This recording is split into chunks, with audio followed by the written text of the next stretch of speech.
उनसे कहा अब तो जो होना था वो हो गया। संत रामपाल जी महाराज आ गए।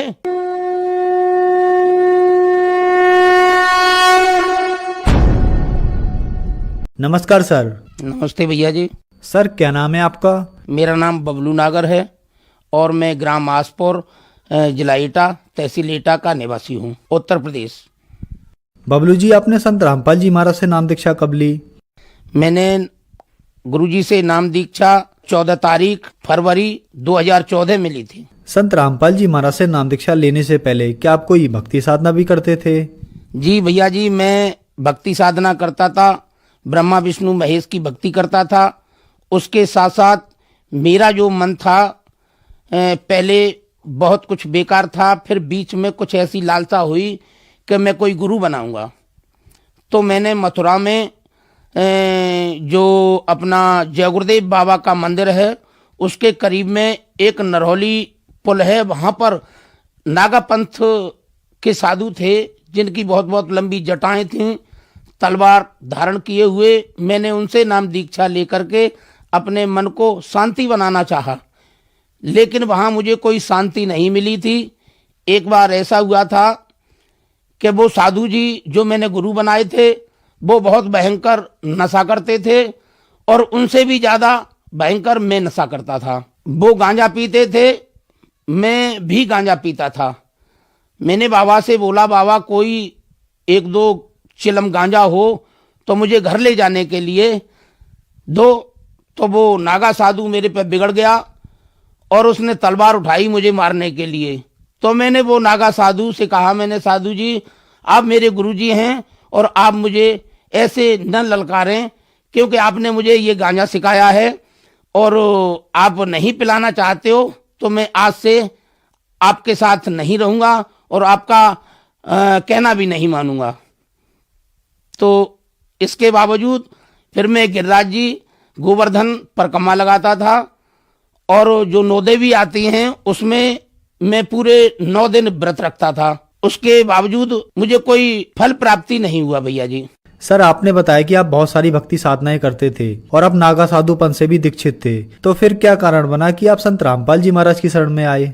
देखिए भैया जी, मेरे गांव में कुछ भक्त थे, तो वो जब मेरी हालत को देखते थे, मैं अपने को जितना भी कहूं वो थोड़ा कम पड़ेगा।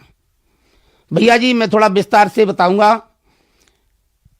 मैं पहले एक राक्षस रूपी इंसान था। सुबह उठते ही मुझे शराब चाहिए थी।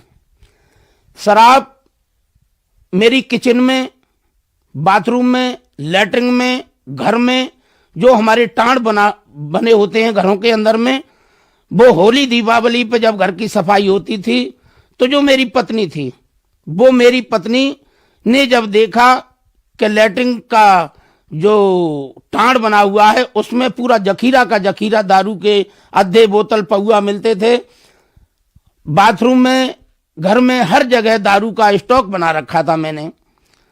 तो भैया जी जब मेरा नशा दारू से पूरा नहीं हुआ तो मैं स्मैक पीने लगा। स्मैक पीता था ज्यादा, तो मुझे स्मैक ज्यादा महंगी पड़ती थी तो उससे कभी कभी मुझे नहीं मिलती थी स्मैक, तो मैं ऐसे हो जाता था जैसे बिल्कुल ये दी एंड हो चुका हो। फिर उसके बाद में एक नशा और आता है, चरस, कोकीन और अफीम। ये नशा मैं सब किया करता था। इस नशे के बावजूद मेरा लीवर, फेफड़े, गुर्दे, मेरा पूरा शरीर बेकार हो चुका था। एक डॉक्टर आगरा के अंदर में RC गुप्ता हैं, हार्ट विशेषज्ञ, मेरे घर वाले उनके पास मुझे लेकर के गए। तो वहां जाकर के देखा तो डॉक्टर साहब ने रिपोर्ट में बता दिया कि इनका लीवर भी खराब है, इनका फेफड़े भी खराब है, इनके गुर्दे भी खराब हैं और ये जो भी हैं 10 दिन या 5 दिन या 15 दिन से ज्यादा नहीं चलेंगे, इनको जो भी खाएं वो खिलाओ। तो जब मुझे वहां से अपने घर के लिए ले आए तो जब मेरी जो पत्नी थी उसने मेरा हाल जाना तो वो रोने लगी और कहने लगी कि हमने तुम्हें बहुत समझाया लेकिन तुम माने नहीं।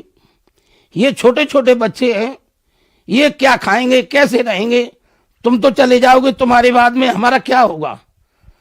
तो हमने उनसे कहा कि भाई अब तो जो होना था वो हो गया, मेरा शरीर पूरा सूज गया था, मैं बिल्कुल मरने के कगार पे खड़ा था। मैं अपनी पार्क में, मेरी चारपाई डाल दी जाती थी, उस वहां पर खाट के पास में एक मटका रख दिया जाता था, मैं उसमें अपना थूकता, सारे दिन परेशान रहता था, खून आता था मेरे मुख से, ब्लड आता था।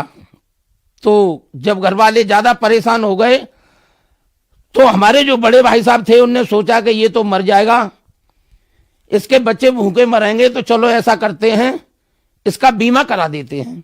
तो मेरा बीमा करा दिया। जब बीमा करा दिया उसके बाद में मैं बिल्कुल ही खत्म होने वाला था।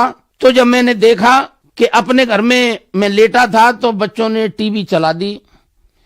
जब टीवी चला दिया तो वहां देखा कि संत रामपाल जी महाराज का सत्संग चल रहा है। उस सत्संग में कोई भक्त बता रहा था कि जो मेरे ऊपर बीत रही थी, जो मैं जिसके लिए तड़प रहा था, वो चीज खुद बयां कर रही थी और बता रहे थे कि मैं दारू पीता हूं, मांस खाता हूं और जितनी भी वो थी, और मैं ऐसे ऐसे संत रामपाल जी की शरण में पहुंच गया तो मैं सही हो गया। तो मेरे दिमाग में आया कि क्यों हम भी, बहुत देर हो चुकी है, अब हम पहुंचेंगे कैसे। ये बताते हैं कि हिसार तो बहुत दूर है, अब पता नहीं हिसार पहले पड़ेगा, पता नहीं जींद पहले पड़ेगा। अब जींद का बताते हैं कि जींद में कहीं आश्रम है और वहां हमको जाना है। अब हमारे शरीर में इतनी तामस नहीं। जिस दिन हम अपने घर से जाने की सोच रहे थे उस दिन हमने दारू पी रखी थी बहुत। हमें कहीं घर में चलने फिरने की तो वो नहीं थी। हमारे किचन में एक क्वार्टर हमें पड़ा मिल गया था तो हमने वो पी लिया। और पीने के बाद में घर में जितने भी शीशे लगे थे अलमारियों में और जंगलों में जो शीशे लगा लेते हैं, वो शीशों की सबकी तोड़फोड़ कर दी, बिजली का बोर्ड उखाड़ के फेंक दिया। और हमने अपनी जो हमारे बड़े भैया की जो घर से थी हमारी भाभी जी, उनमें एक लाठी उठा के दे मारी। तो उस दिन मेरा ये आलम कर दिया था मेरे घर वालों ने कि मुझे मारते मारते मारते मारते मुझे जान से ही खत्म कर दिया होता। तो मेरे मन में एक ऐसी लालसा आई कि अब हम कुछ नहीं देखेंगे, अब हमें वहीं चलना है जहां ये भगत जी इसमें है कोई, वो बता रहे हैं। तो हम रहते थे बाद रेलवे स्टेशन मथुरा पे। मेरे बड़े भैया रेलवे में सर्विस करते थे तो मैं उन्हीं के साथ रहता था।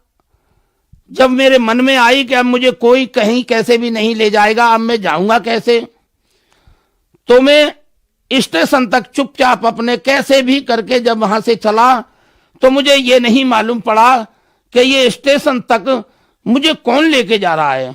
जब मैं स्टेशन पे जाके पहुंच गया तो मुझे पता चला कि यहाँ तो पता नहीं कैसे हम आ गए, हम तो चल भी नहीं सकते, लेकिन हम आ कैसे गए।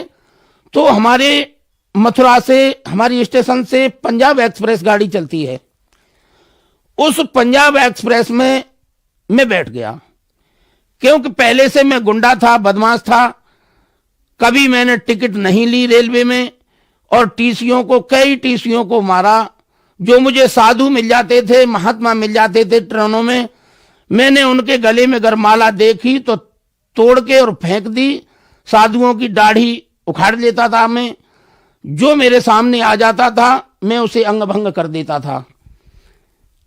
तो जब मैं स्टेशन पर पहुंच गया और पंजाब एक्सप्रेस गाड़ी में बैठ गया तो जब वो गाड़ी दिल्ली निकल गई तो अब हम पता नहीं लगा पा रहे थे कि हम कहां जा रहे हैं और हम क्या कर रहे हैं ये। तो जब दिल्ली से काफी दूर आगे गाड़ी निकल गई तो हमने कहीं ऐसा तो नहीं कि संत रामपाल जी महाराज का जो आश्रम है वो पीछे रह गया हो।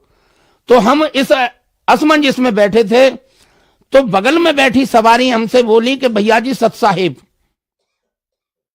तो हमें पता चला कि ये भी कोई उन्हीं में से हैं जो हमसे सत साहिब कर रही हैं। तो हमने उन्हें ठीक से उत्तर दिया कि बहन सत साहिब। तो हम समझ गए कि जे कोई वहीं जा रहे हैं। तो हमने अपनी बात उन्हें न बता के उनके पीछे चलने की हमने मन में ठान ली कि अब ये आगे आगे ये जाएंगे, इनसे पीछे हम चलेंगे तो हम शायद आश्रम पहुंच जाएंगे। तो जब जींद पे स्टेशन पर जब गाड़ी रुकी तो वो भगत लोग उतरे, उनके साथ साथ ही मैं भी उतर लिया। जब मैं उतर के स्टेशन से नीचे आया तो मैं अपने को बड़ा धन्य समझ रहा था और कह रहा था कि हे मालिक तू कौन है, कहाँ है। जो मैं एक कदम नहीं चल पाता था वो मैं स्टेशन की सीढ़ियां से भी उतर आया, आगे बढ़ा तो आगे भी निकल दिया। तो मैंने जाकर के वहां देखा स्टेशन से आगे कि वहां कम से कम तकरीबन 30 बस खड़ी थी।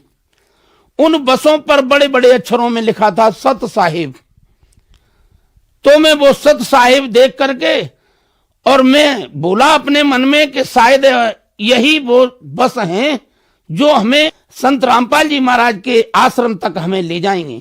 तो मैंने किसी को पूछा नहीं और जैसे वो लोग बस में चढ़ रहे थे पीछे से मैं भी उस बस में चढ़ गया। तो हम करीब 10 लोग थे जो उस बस में बैठे थे। तो मैं सर्दी की वजह से कांप रहा था क्योंकि रात को मार पड़ी थी और घर से कुछ लेके नहीं गया था, शरीर बेकार था, इसलिए मैं कांप रहा था। तो उनमें से एक भगत जी बोले कि भगत ये कम्बल ले लो, कंबल इसको ओढ़ लो, इससे तुम्हारी सर्दी खत्म हो जाएगी। तो भैया जी जब मैंने वो कंबल ले लिया तो मैंने कहा मेरे पास पैसे तो है नहीं, ये भाई मुझे कंबल दे रहे हैं तो ये जरूर कोई न कोई पैसा लेंगे हमसे। तो जब मैंने उनसे कहा मैंने भैया मेरे पास पैसा नहीं है, आप कंबल मुझे मत दो बस में। तो भाई हमारे कहने लगे कि भैया ये संत रामपाल जी महाराज सब कुछ उनका ही आदेश से ये सब चल रहा है, यहाँ पैसा नहीं लगेगा, आप कंबल ओढ़ लीजिए। वहां पर जो मालिक की जो परमात्मा रामपाल जी महाराज की जो सेवा है वो सारी सेवा मुफ्त फ्री में है। तो जब मैं बैठ गया कंबल ओढ़ के तो मेरी सर्दी कुछ कम हुई। तो एक सज्जन वहां से आए जिनके हाथ में चाय का एक बहुत बड़ा वो था केतली। तो उनने मेरी तरफ चाय देते हुए कहा कि लो भगत जी आपको सर्दी लग रही है, आप चाय पी लो। तो मेरे पास पैसा नहीं था तो मैंने फिर वही शब्द दोहराया, मैंने भैया मेरे पास पैसा नहीं है, आप अभी पैसे मांगोगे। तो वो भगत जी ये बोले नहीं भगत जी ये चाय के पैसे नहीं लगते, ये तो संत रामपाल जी महाराज की तरफ से ये सब सौदा फ्री है। तो हमने फ्री है तो क्यों ना पी लें, हम सर्दी भी लग रही है। तो हमने वो चाय पी और चाय पीते ही हमें कुछ ये महसूस हुआ कि मेरा शरीर बिल्कुल ही एकदम फ्री हो गया, फुर्सत में हो गया। तो गाड़ी वहां से चल दी। अब हमने पूछा मैंने भैया